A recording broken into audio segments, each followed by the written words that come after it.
on va voir un petit peu ce que définit l'OMS comme étant l'activité physique. Donc pour l'OMS, l'activité physique, c'est un mouvement corporel produit par les muscles squelettiques qui requiert une dépense d'énergie. D'accord. Donc c'est l'idée qu'on met en jambe nos muscles pour mettre en mouvement notre corps.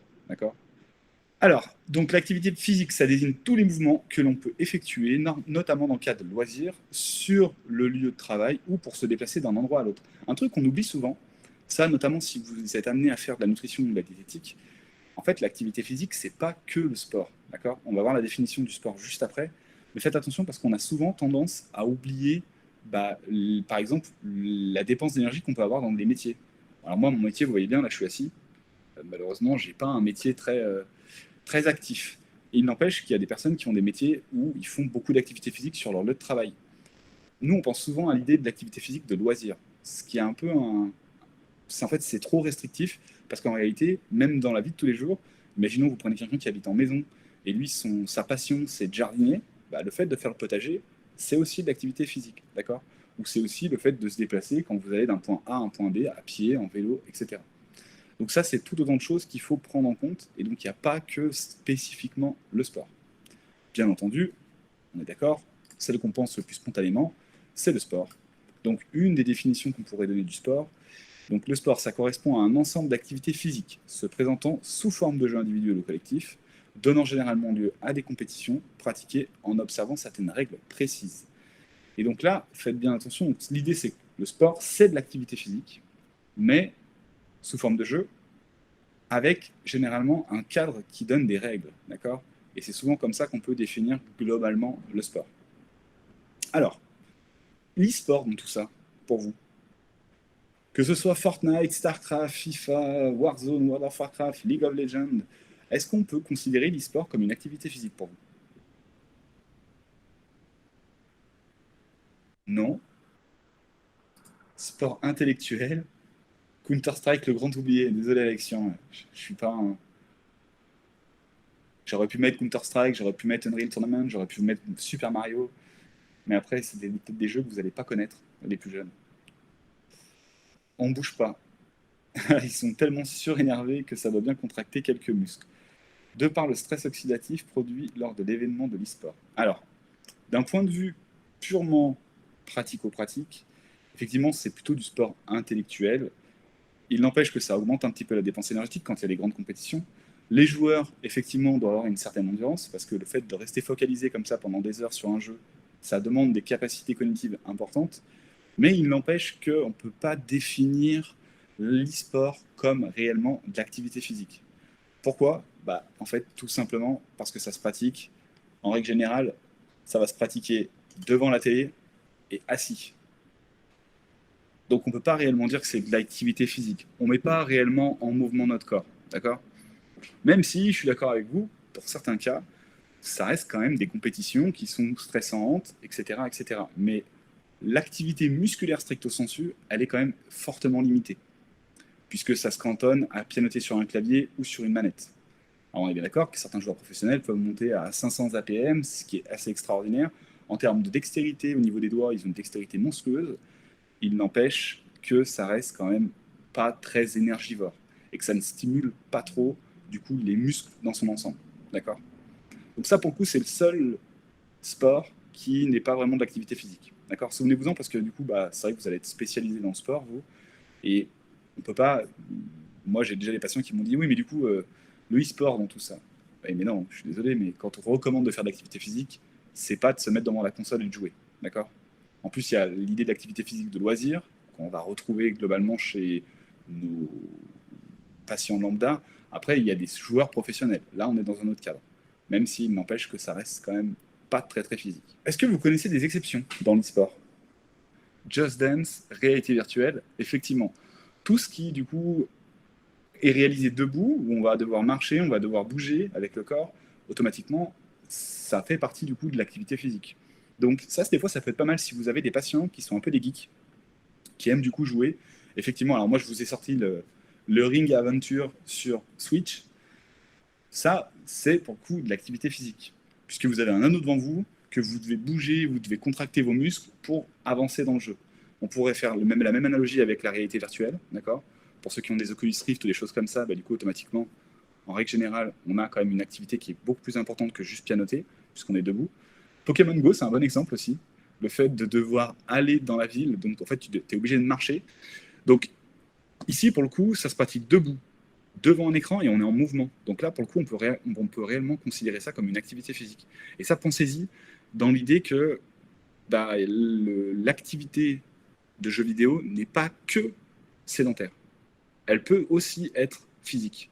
Et pour le coup, ça, c'est des bons moyens, des fois, de stimuler des patients à se remettre à l'activité physique. Parce que vous touchez une corde sensible, une valeur qu'ils aient, quoi, une passion qu'ils ont, c'est-à-dire jouer aux jeux vidéo, grâce à une console. Et puis, du coup, bah, on arrive à des choses comme ça qui sont quand même assez intéressantes d'un point de vue dépense d'énergie. Bon, on est bien d'accord quand même que les exemples, ils sont pas très nombreux. Il y a des questionnaires qui permettent d'avoir accès à, du coup, l'idée de la sédentarité ou pas.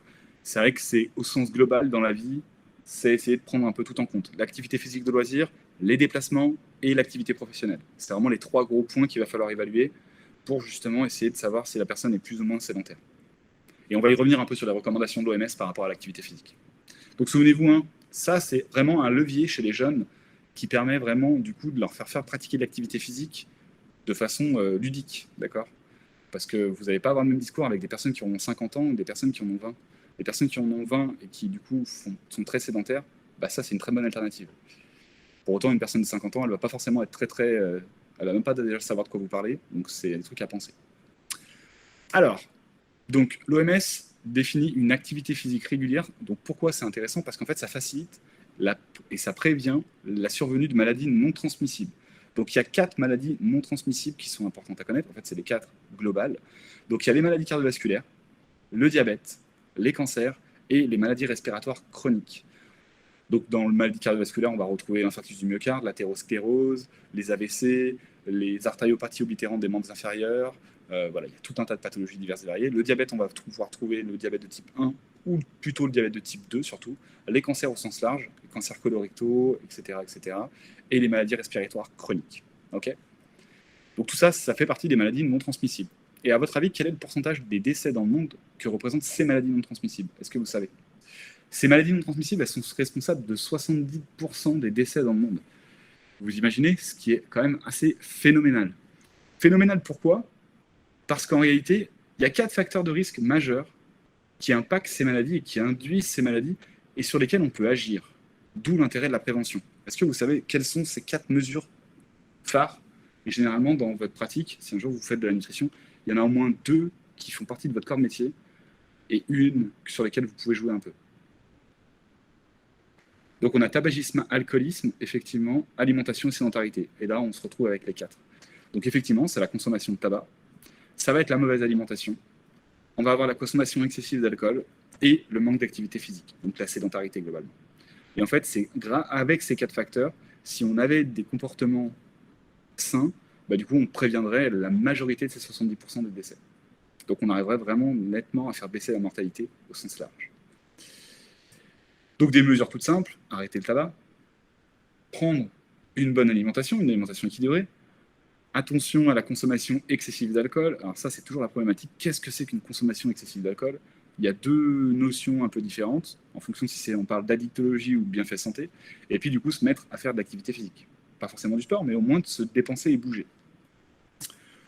Ok, donc on reviendra un peu sur tout ça. Donc on va voir un petit peu des études scientifiques qui vont justement nous permettre un peu d'étayer tout ce que je viens de dire et de se dire, ok, ça a du sens, effectivement, c'est détaillé par des études, ou en fait non, ça n'a aucun sens, c'est pas détaillé par des études.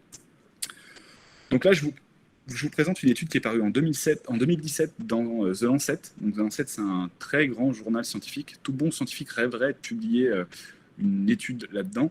Donc vous voyez, c'est une étude qui a évalué du coup l'activité physique sur la mortalité et les maladies cardiovasculaires, et elle regroupe du coup 130 000 personnes. Donc là, je peux vous assurer que c'est vraiment du boulot, c'est une énorme cohorte, et du coup, ça permet du coup de dégager des grandes tendances.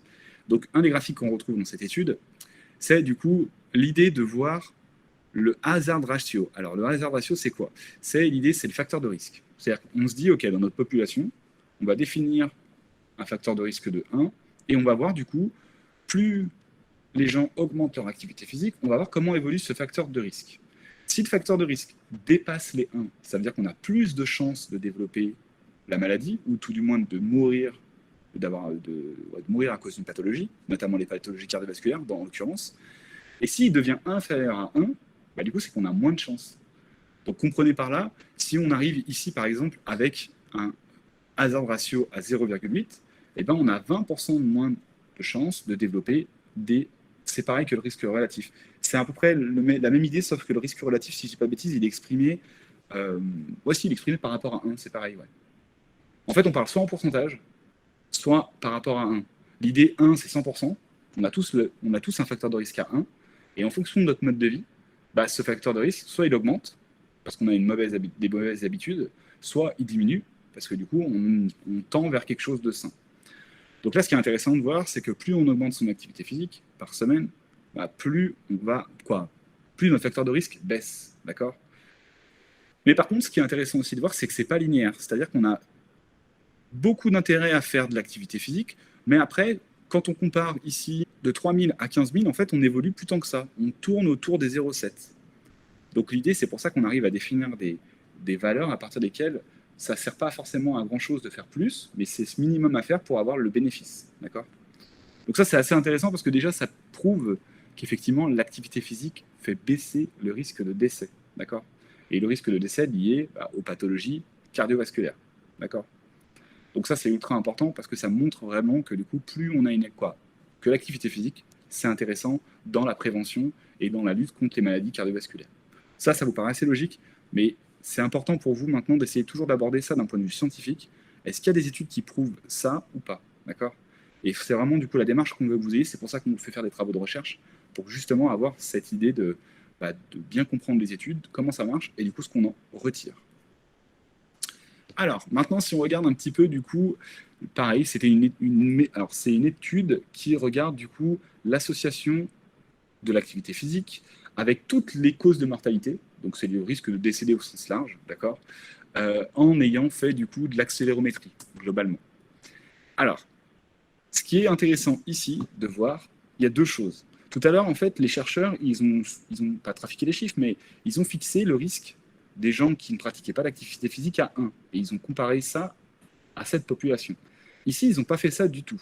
Ici, ce qu'ils ont regardé, du coup, c'est où se situe le 1 spontanément, d'accord, par rapport à leur population. Et donc, ce qui permet de définir soit un facteur de risque augmenté, soit un facteur de risque abaissé. Ce qui veut dire, ici, encore une fois, si on veut se situer à aucun risque, eh ben, il faut faire de l'activité physique. Vous voyez, il faut faire 150, donc c'est totale activité physique, c'est count per minute, peu importe l'unité, on s'en fiche.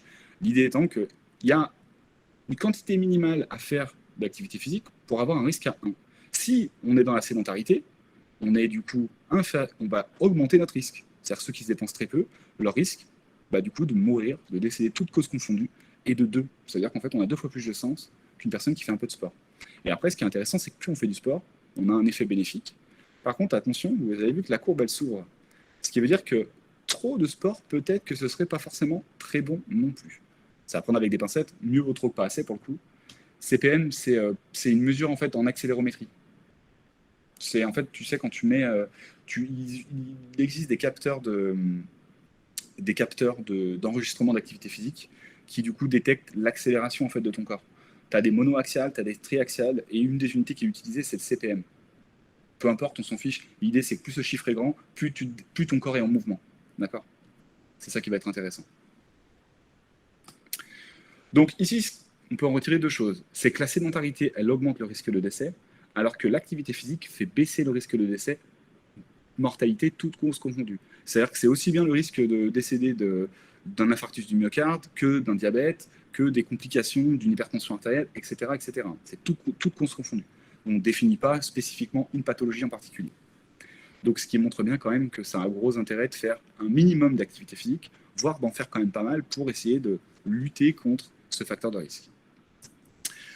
Après, si on s'intéresse encore à une autre étude, donc qui a été publiée du coup dans le Journal of Applied Physiology, donc là, c'est du coup, ils sont allés regarder du coup l'activité physique et la prévention du diabète.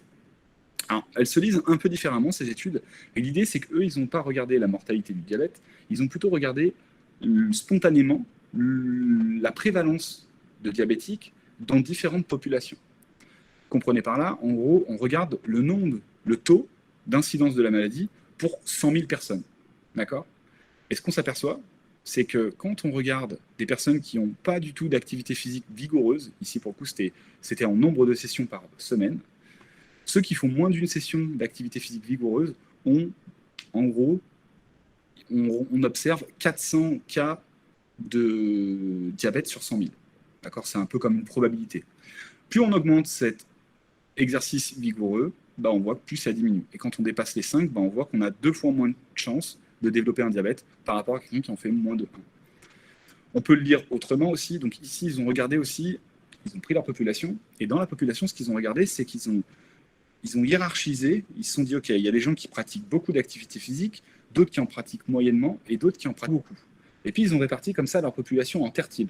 Ils les ont... Ouais, c'est pour le diabète de type 2. Ils les ont du coup découpés comme ça en trois tiers, en fait. Ils ont défini un tiers faible, un tiers modéré, un tiers haut. Et puis pareil, du coup, on regarde le odds ratio, ça revient au même, c'est-à-dire le facteur de risque de développer la maladie. Donc ils ont fixé pour leur population en low, ils ont fixé à 1 artificiellement, et puis ils sont regardés dans les autres populations. Et en fait, ce qu'on s'aperçoit, c'est que quand on a une activité physique de fitness modérée, ben, on tombe à 0,7, et puis si on est en élevé, en termes d'activité physique de fitness, ben, on tombe à 0,6. Ça, c'est pour l'intolérance au glucose, donc on va dire plutôt le... IFG, c'est pour... Ouais, c'est Impaired Fasting Glucose. C'est l'idée qu'en fait, ta glycémie à jeun est supérieure à ce qu'on attend. Donc, tu es diabétique, mais tu peux être, tu sais, pas encore réellement dans un vrai franc diabète de type 2. D'accord? Donc, des fois, il y a des... Mais ce qui revient à peu près à dire la même chose. D'accord? C'est l'idée que ta concentration en glucose le matin à jeun est trop élevée par rapport à la norme. Donc, on dépasse les 1,26 grammes par litre. Vous savez, la norme de comment on définit le diabète. Mais il y a un range entre lesquels on est élevé, mais on n'est pas forcément encore diabétique. Donc on parle de pré-diabétique ou d'insulinorésistance. Donc encore une fois, un truc qui est ultra intéressant, c'est de montrer qu'effectivement l'activité physique permet de lutter contre l'apparition du diabète. Diabète de type 2, pré-diabète, permet en fait d'équilibrer la glycémie à jeun et donc d'éviter de tomber dans le diabète de type 2. Pré-diabète, c'est le stade un petit peu quand le diabète est en train de s'installer. C'est-à-dire qu'on va avoir des modifications du métabolisme au sens large, on va commencer à avoir des anomalies si on fait des prises de sang ou si on teste ton corps. Pour autant, tu n'as pas encore un diabète franc cliniquement parlant. Le diabète franc cliniquement parlant, c'est à partir du moment où, à 2 reprises, on a mesuré une glycémie à jeun le matin supérieure à 1,26 grammes par litre. Donc effectivement, le prédiabète peut être réversible. Encore faut-il mettre en place des nouvelles habitudes de vie qui te permettent d'éviter du coup de devenir diabétique de type 2. Et malheureusement, la problématique que vous allez retrouver quand vous allez faire vraiment, si vous faites un jour, vous êtes amené à faire de la diététique en pratique, c'est que malheureusement, les gens ne se rendent pas compte de la problématique. Là, je vous dis plus de ma pratique à moi. C'est que spontanément, il n'y a pas de matérialisation, il n'y a pas de symptômes, il n'y a pas de douleur, il n'y a pas de... C'est imperceptible en fait. On voit juste un chiffre sur un bout de papier qui est supérieur à une norme. Ok, mais on ne prend pas forcément conscience de la gravité de la chose. D'accord? Donc, ce qui fait que des fois, les gens ne sont pas très enclins à changer. Donc, c'est ce qui va être problématique. Par contre, effectivement, des gens chez qui ça fait tilt, ils se disent ouh là là, rien ne va plus, là, il faut que je me remette en cause, je change mes habitudes de vie. Là, tu peux vite revenir dans quelque chose de normal. Et du coup, éviter le diabète de type 2. Une petite dernière pour la route, du coup, là, c'est plus pour aller lire du coup une méta-analyse. Donc, c'est une méta-analyse qui a été publiée dans le journal de l'Association américaine du cœur. Donc, les méta-analyses, juste pour votre gouverne, c'est le top à la base pour essayer de vous détricoter le vrai du faux. D'accord? Donc, il y a une base de données qui est intéressante, c'est la base de données Cochrane, qui référence toutes les méta-analyses. Ça peut être intéressant. Sinon, vous allez sur PubMed et vous cliquez, il y a un onglet méta-analyse et vous aurez accès. En fait, les méta-analyses, ça concatène plein d'études. Et puis du coup, ça permet de retirer une grande conclusion de toutes les études qui ont été faites, qui essayent de répondre à la même question que vous. Donc ici, l'idée, c'est de voir, est-ce qu'il y a une association entre l'activité physique, les maladies cardiovasculaires et le diabète? Donc on reprend toutes les études du coup qui ont été faites. Donc là, à chaque fois, c'est une référence, c'est une étude, d'accord? On voit toutes les études qui ont été faites, la population. Donc là, c'est une population chez les femmes de plus de 75 ans, etc., etc.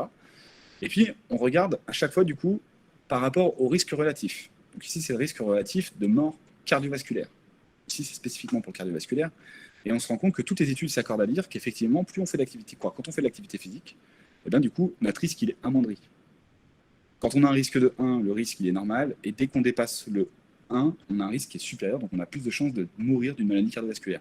Et en fait, dans toutes ces études, elles s'accordent toutes à dire qu'effectivement, au sens large, et bien du coup, l'activité physique permet de lutter contre le risque d'essai lié aux maladies cardiovasculaires. Donc ça, pour vous, vraiment, essayez, quand vous n'avez pas forcément beaucoup de connaissances dans un domaine, imaginons que là, vous n'avez pas de connaissances dans l'activité physique et les maladies cardiovasculaires, essayez de lire des méta-analyses. Comme ça concatène pas mal d'études et ça vous évite d'aller lire les études une à une. D'accord ? Ça vous permet déjà directement de se dire, au total, effectivement, l'activité physique permet de réduire le facteur de risque de développer et de décéder de maladies cardiovasculaires. C'est en fait des études qui reprennent plein d'autres études pour dégager un effet global. Ici, par exemple, imaginons que manque de peau, vous avez lu que cette étude, la Framingham, avec des hommes de plus de 75 ans. Ben, vous avez vu, effectivement, au global, ils trouvent une moyenne qui est inférieure à 1, mais par contre, ils trouvent aussi, dans leur population, des personnes à qui ça augmente le risque. Donc là, vous allez vous dire, en fait, comment je fais pour détricoter le vrai du faux ? On aurait le même principe ici pour les hommes de 40 à 59 ans. On voit que globalement, ça a un effet positif, mais il y a quand même une partie de la population pour laquelle ça a un effet négatif. Donc là, des fois, on n'arrive plus trop à se dire comment ça marche. Donc c'est intéressant d'aller lire des méta-analyses parce que ça vous concatène plein d'études. Ok, donc ça pour les TR, c'est ultra intéressant. Essayez d'aller lire des méta-analyses, au sens global, c'est vraiment top. Allez, du coup, si on reprend un peu tout ce qu'on vient de dire, donc sur PubMed, moi j'ai fait ma bibliographie sur PubMed tout simplement. Donc toutes les études scientifiques, elles s'accordent à dire pour que l'activité physique, ça permet de lutter contre l'apparition des maladies cardiovasculaires. Ça lutte contre l'apparition, donc ça prévient, si vous préférez, c'est l'idée que ça prévient l'apparition des maladies cardiovasculaires, ça prévient l'apparition du diabète, ça prévient l'apparition de certains types de cancers, et ça prévient l'apparition des maladies respiratoires chroniques. Donc, effectivement, l'activité physique est indispensable à une bonne hygiène de vie et pour être en bonne santé, tout simplement. L'activité physique, oui, mais quelles recommandations ? À votre avis, quelles sont les recommandations en termes d'activité physique ? Ça, normalement, vous devez les connaître. L'OMS recommande entre 150 à 300 minutes d'activité d'endurance d'intensité modérée. Donc de la marche active, c'est l'idée. Donc vous voyez, nous, on donne souvent la recommandation la plus faible, étant 30 minutes par jour, 5 jours sur 7. Donc on arrive à vos 30 minutes, c'est les 150 minutes, c'est l'idée des 30 minutes par jour. Il n'empêche qu'on peut augmenter, c'est vraiment le minimum requis, ça. Si on monte jusqu'à 300, c'est mieux, d'accord ? Après, on peut discuter aussi, du coup, et là, l'OMS met où ? 75 à 150 minutes d'activité d'endurance d'intensité soutenue. Donc là, on est plutôt dans l'idée du jogging, par exemple. On n'est plus dans la marche active, d'accord ? Donc ça, c'est pareil, on va être en fait moins important. Soit on met moins en termes de fréquence, soit du coup, on fait des petits exercices de jogging de plus courte durée, répartis sur une semaine. Mais c'est des fois mieux de raisonner sur semaine parce que vous verrez qu'en fonction des activités physiques de vos patients, vous n'avez pas forcément le même... il y a des personnes qui spontanément vont faire de l'activité physique tous les jours, il y a des personnes qui du coup vont pas faire de l'activité physique tous les jours. Donc ça peut quand même rentrer dans les clous si au global, une semaine, je prends l'exemple de quelqu'un qui fait du foot.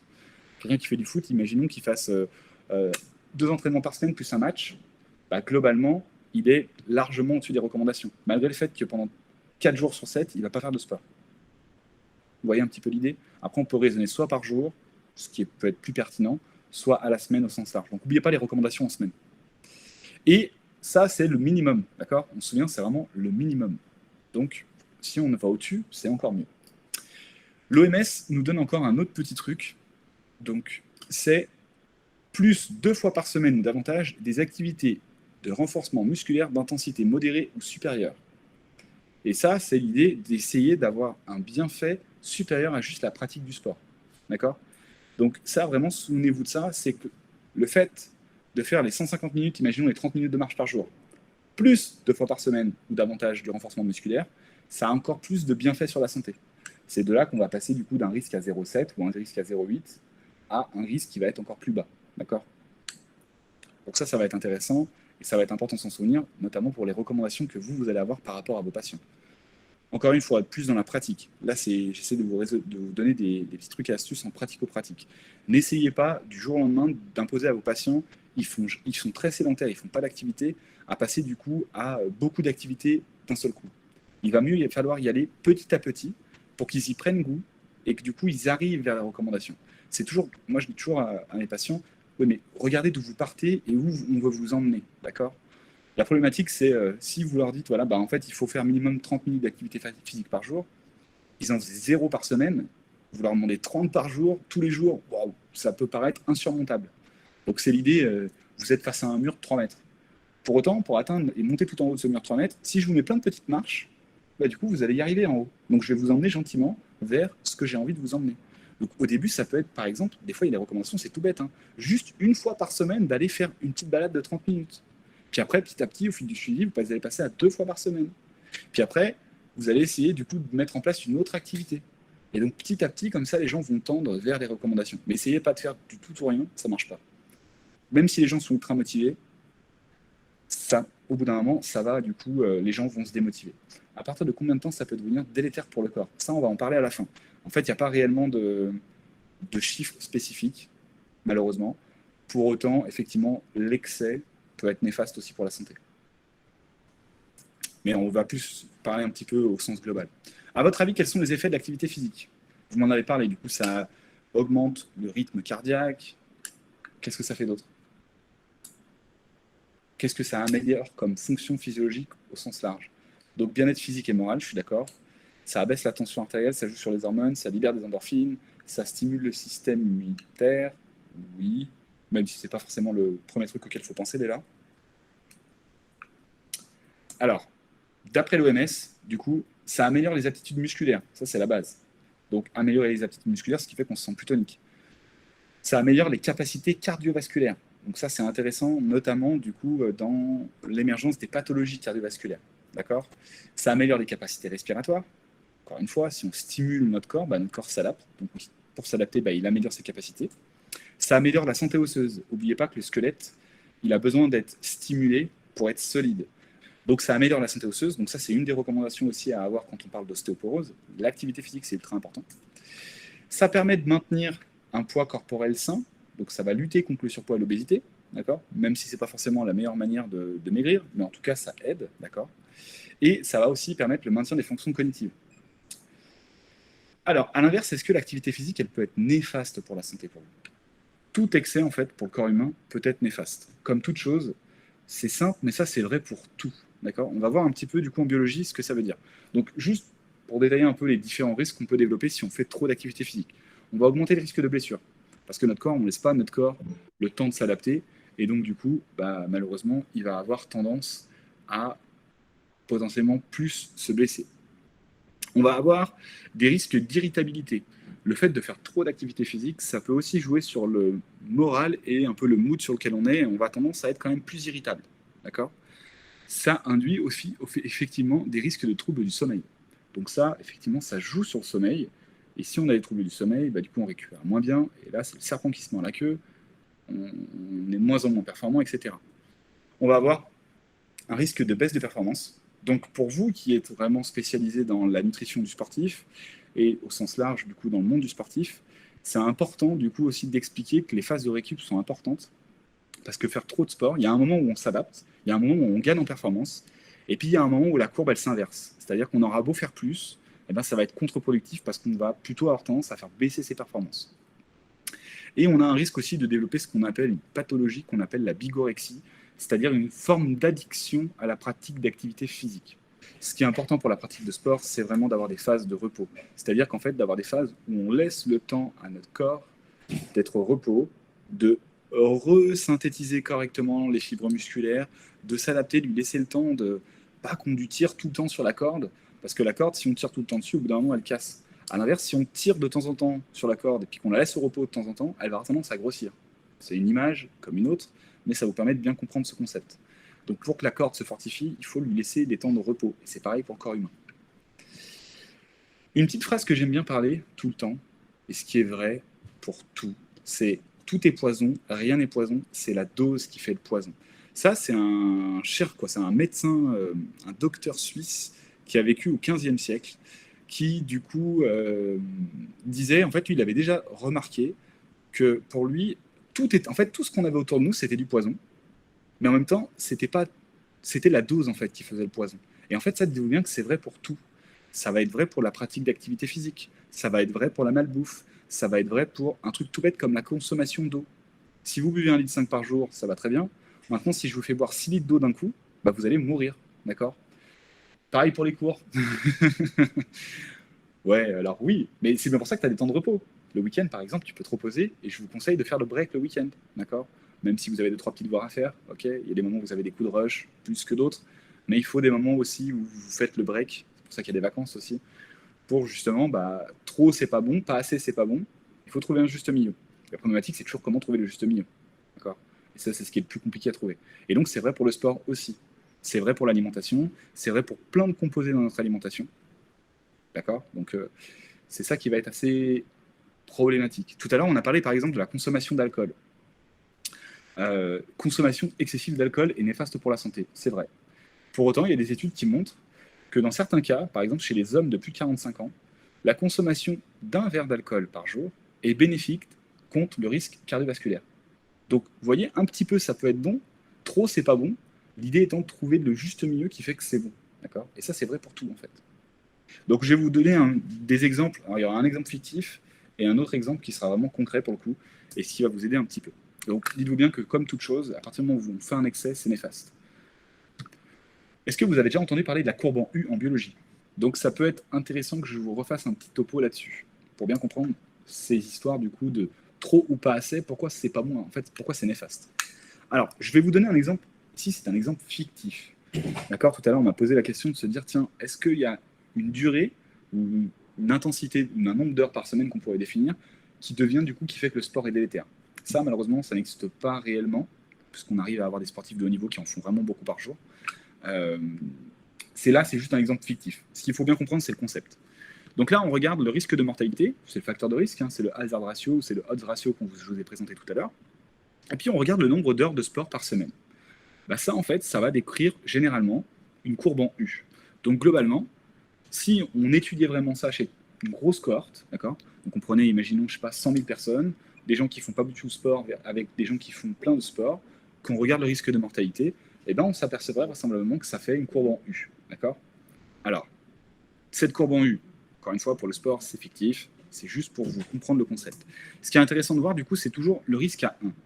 Ce risque à 1, c'est ce qui vous permet de dire, bah là, en fait, c'est là où il faudrait être, puisque ça a des effets, ça a des bienfaits pour la santé.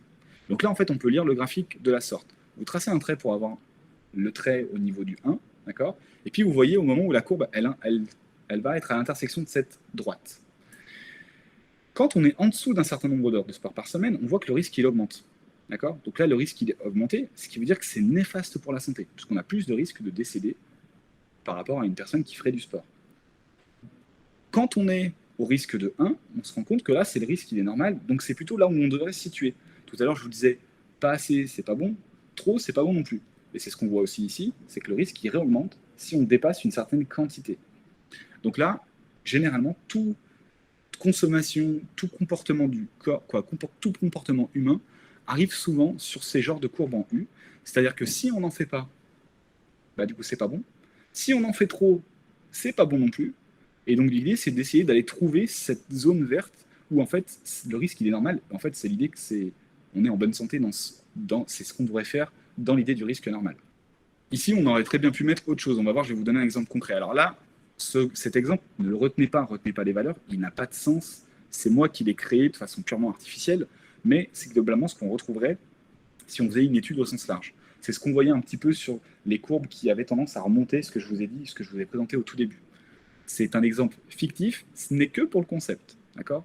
Ça vous a permis d'aborder le concept. Maintenant, je vais vous mettre en application ça par rapport, par exemple, à l'IMC. Vous savez ce que c'est que l'IMC? L'indice de masse corporelle, ou le BMI en anglais, avec des chiffres qui, du coup, vous donnent là où on devrait se situer. Pour autant, généralement, vous ne savez jamais ce qu'il y a derrière. Vous savez ce qu'il y a derrière l'IMC, justement? En fait, c'est essayer d'avoir une idée du poids par rapport à la taille, au carré, et du coup d'essayer de définir des ranges qui sont dits normaux, surpoids ou trop faibles. Et en fait, pourquoi c'est intéressant d'aller voir l'IMC? Parce que justement, en fait, donc si on trace le risque de mortalité par rapport à l'IMC, on va se rendre compte que ça revient exactement pareil que ce que je vous ai présenté pour l'activité physique, c'est-à-dire que vous allez avoir une courbe en U. Là, la courbe, elle n'est pas tracée plus bas, mais si on descendait plus bas dans l'IMC, bah, vraisemblablement que la courbe, elle augmenterait. D'accord? Et en fait, ça permet justement de définir un endroit où on devrait se situer pour avoir un risque de mortalité à peu près à 1.